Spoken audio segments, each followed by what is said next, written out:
Why the heck would you ever ask, what do you think? Hey, Coach Richard here. You know, the moment you ask that question about somebody's opinion, who is not qualified, who has no experience at it, just your thought, all you're doing is inviting their limitations, your whole limitations, outlook, and stuff in life. I never, ever, ever use that expression or question to people. I might enter into dialogue with them.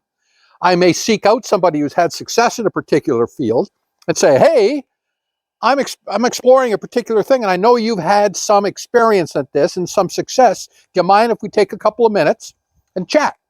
Might do that, but I'm not going to go, hey, what do you think? You know, I see it with so many people. In fact, in the end of the day, I call it FOOPO. Okay, like FOOPO, right? Fear of other people's opinions. Because at the end of the day, that will inject itself into your thought processes of going forward.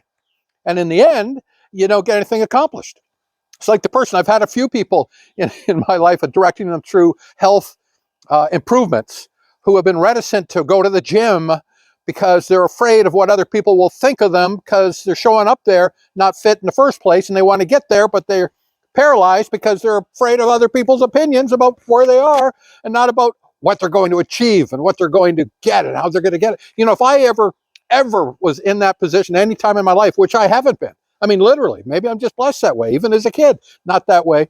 I had objectives and things I wanted to explore out of little tiny towns, to go off to the States to go to university, to go up to the subarctic, to move back to Arizona, to live in California, to do a whole host of things in my life without ever asking somebody's opinion about what they thought about I was doing. I was going, I was achieving. And this is one thing I'll tell you right now, and I'm telling you this, okay? Few people may be speaking about what you're doing, but everybody's watching. Everybody's watching.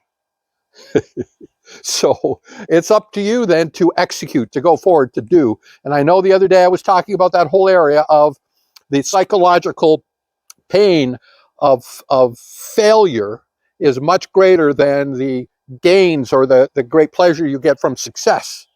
And you have to overcome that. So get going. FOOPO, gone. Asking people their opinion, what they think, gone. Get on with it. All right, everybody. Coach Richard out. Bye-bye.